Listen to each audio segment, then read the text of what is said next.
Bonjour à tous, je m'appelle Lou Béliard et aujourd'hui je vais essayer de vous expliquer certains plans du cinéma utilisés assez fréquemment ou pas et qui peuvent raconter quelque chose et avoir un vrai intérêt de mise en scène au-delà de leur simple esthétisme. Bien sûr, je ne sais pas tout, je n'ai pas sorti tout ça de ma tête comme un génie et tout ce que je vais vous dire provient à la fois de mes cours, de différents livres ou alors de mes propres expériences de tournage par exemple. Quand on pense à un plan au cinéma, on pense souvent à quelque chose de beau, on imagine des personnages et des actions. On pense peut-être au plan d'ensemble, au plan moyen ou plan pied, ou encore au plan rapproché, taille ou poitrine, qui selon moi sont les plans les plus couramment retrouvés dans les fictions comme dans les documentaires. Je vous propose de repasser en revue différents plans ainsi que leur signification narrative et en quelque sorte leur raison d'être. Et les timecodes sont aussi disponibles en description. Déjà, le plan moyen. Entre nous, ce plan est utilisé de manière abusive, puisque quand on ne sait pas comment filmer, on fait un plan moyen, et vous me direz pas le contraire. C'est un plan qui filme le personnage à partir de la taille jusqu'au sommet de la tête. Il inclut ainsi de nombreux éléments de décor, et quand le plan contient plusieurs personnages, il permet de mettre en évidence les relations dynamiques de ces personnages, et la position de chacun dans le cadre changera le niveau d'influence dans la scène. On l'utilise souvent pour les plans de deux, les plans de groupe, et les plans au-dessus de l'épaule. Comme le plan est assez grand, on voit une grande partie du décor, et on peut ainsi connecter le personnage à ce décor. On utilise aussi assez souvent ce plan comme transition avec des plans plus intimes comme le gros plan ou le plan large.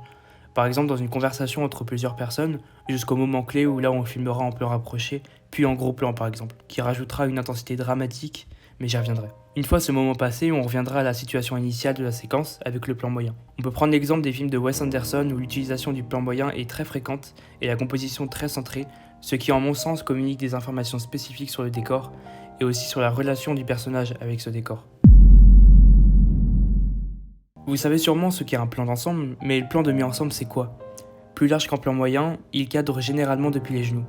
Il est pourtant plus petit qu'un plan d'ensemble, d'où son nom, enfin je pense que vous avez compris. On l'appelle aussi le plan américain, du fait de son utilisation dans les westerns, où l'on cadrait les cow-boys à la limite du revolver. Ce plan est utilisé dans les plans de groupe des deux et dans des plans plus emblématiques qui montrent à la fois le personnage et des éléments visuels du décor. Du coup, il présente à la fois le langage corporel, les expressions du visage et l'environnement dans lequel se déroule l'action. Parfait quand vous voulez mettre en liaison ces trois éléments. À l'instar du plan d'ensemble ou moyen, il s'utilise également dans des échelles plus réduites pour impliquer davantage votre spectateur dans l'émotion spécifique d'un personnage. Comme le décor est parfaitement présent, il n'est pas rare d'ajouter des amorces pour ajouter de la profondeur au cadre et rappeler l'existence du hors-champ, ce qu'on ne voit donc pas. La distance de la caméra par rapport au sujet que vous filmez est aussi importante, suivant l'émotion que vous voulez susciter ou le message à faire passer. Vous le connaissez peut-être, le plan d'ensemble montre un sujet dans son intégralité et laisse une place très importante au décor. Il est souvent utilisé comme plan pour situer un lieu, un personnage ou une action par exemple. Au début d'une scène, il permettra de situer celle-ci et à la fin il pourra servir de conclusion à cette scène pour traduire une tonalité émotionnelle différente de celle de départ. Comme il présente de nombreux éléments, il n'est pas rare de l'utiliser comme plan séquence, c'est-à-dire de le faire durer pour que le spectateur assimile plus d'informations. Vous pouvez aussi utiliser le plan d'ensemble et l'entrecouper de plans rapprochés, voire de gros plans, quand survient un événement fondamental pour le souligner. L'avantage aussi est de pouvoir cacher les expressions du visage des personnages grâce à ce type de plan, et donc de limiter l'impact émotionnel pour ne pas trop en dévoiler. Le plan d'ensemble est utile aussi pour suggérer des liens entre des personnages, suivant leur taille, leur position dans le cadre ou par exemple leur jeu de regard. En plus, avec un jeu de lumière adéquat, vous pouvez détacher les personnages du décor pour guider le public vers la zone à regarder. Le plan général permet de créer des compositions qui mettent en valeur les dimensions du plan et donc de l'espace filmé. Les personnages sont tout petits dans le cadre et parfois il n'y en a même pas du tout comme ce plan est utilisé pour situer un espace. Il permet le plus souvent d'introduire une scène et d'identifier le lieu où va se produire une action. Il sert aussi à montrer l'immensité d'un espace et écrase donc les personnages qui y sont présents. Il est souvent utilisé pour des grandes scènes de bataille pour mettre en évidence les relations spatiales d'un groupe de personnes et il est idéal pour placer énormément d'éléments visuels qui peuvent signifier certaines choses dans le déroulement du film. La profondeur de champ est généralement très grande et le plan doit rester suffisamment longtemps à l'écran pour être correctement lu. On met souvent les personnages au centre pour qu'ils soient plus facilement identifiables. Il ne faut pas oublier que ce type de plan contient une ligne d'horizon très marquée qui n'échappera pas à l'œil du spectateur. En général, c'est un plan tourné en extérieur qui montre le lieu de l'action.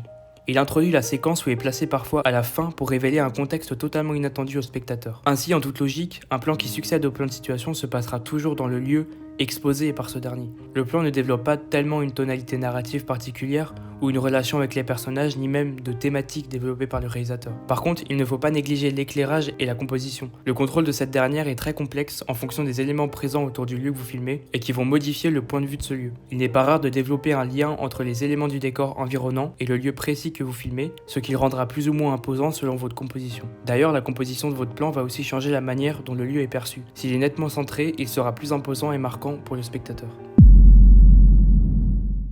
Pour traduire la relation entre plusieurs personnages, mais aussi avec leur environnement, on compose généralement un plan de groupe. Il dispose d'un cadrage très large et inclut logiquement au moins 3 personnes. Les relations des personnages peuvent être suggérées par l'espace qu'ils occupent dans le cadre ou par la direction de leur regard. Suivant la disposition des différents personnages, vous pouvez jouer sur la profondeur du cadre, ce qui contribue à marquer leurs relations. Le plan au-dessus de l'épaule montre un échange entre plusieurs personnages ou bien quand un personnage regarde quelque chose. Le nom de ce plan se réfère bien sûr à la position de la caméra. Le cadrage est en partie caché par l'épaule du personnage et en général seul le visage de l'autre personnage en face est net. Le fait de montrer l'épaule ajoute de la profondeur au plan. On peut changer l'organisation des éléments dans le cadre en fonction de la signification du plan dans la narration. Ce plan comporte généralement 3 niveaux de profondeur de champ, le premier plan, le plan intermédiaire et l'arrière-plan. Le plan des accès est un cadrage latéralement incliné et la ligne d'horizon n'est pas de niveau. Ce cadrage crée un effet de déséquilibre et communique une sensation de tension dramatique, d'instabilité psychologique ou physique, de confusion, voire de folie. Ce plan met aussi en évidence une situation anormale et on peut aller plus loin en disant que le degré d'inclinaison définit le niveau d'anormalité et de désorientation. Il faut éviter d'en abuser pour éviter de perdre l'effet recherché. Le plan peut aussi être utilisé pour marquer une nette différence de position entre deux personnages, l'un contrôlant la situation et l'autre soumis à cette situation. Le gros plan influe sur le jeu d'acteur et crée une intimité émotionnelle. La profondeur de champ s'en trouve réduite, rendant donc l'arrière-plan complètement flou, et le sujet filmé est complètement isolé dans le cadre, qui capte donc toute l'attention du spectateur. Il doit être utilisé dans des moments clés de l'histoire pour par exemple montrer une expression du visage ou un point de vue. Il peut aussi être utilisé sur un objet pour traduire son état. Le visage de l'acteur va déterminer la composition du cadre et le public est en connexion avec sa performance scénique. Le très gros plan permet d'attirer l'attention sur un détail précis d'un personnage ou d'un objet. Il isole donc un seul détail visuel. Il faut souvent un objectif macro pour le filmer. Le spectateur va alors se demander pourquoi ce choix de plan, pourquoi filmer cet objet. Il sert à montrer un détail qui serait sans importance s'il était vu en dehors du contexte dramatique et narratif de la scène, et ce détail revient généralement plusieurs fois, c'est ce qu'on appelle le système de correspondance. Ce plan peut aussi servir de morale à une histoire ou encore avertir indirectement le spectateur de quelque chose qui va ou s'est produit, sans que l'objet filmé ait forcément un lien avec l'histoire. Je vais terminer sur le plan abstrait, surtout utilisé dans les mouvements avant-gardistes des années 20. Le plan abstrait peut parfois posséder des éléments partiellement identifiables ou peut n'avoir aucun lien visuel avec le reste de l'histoire, mais servir de comparaison à la manière du système de correspondance. Il se rapproche alors du très gros plan. La durée du plan abstrait doit être réfléchie car son apparition freine le déroulement de l'histoire. Le public devient actif et essaye d'en comprendre la signification et de trouver des connexions avec le reste de l'intrigue.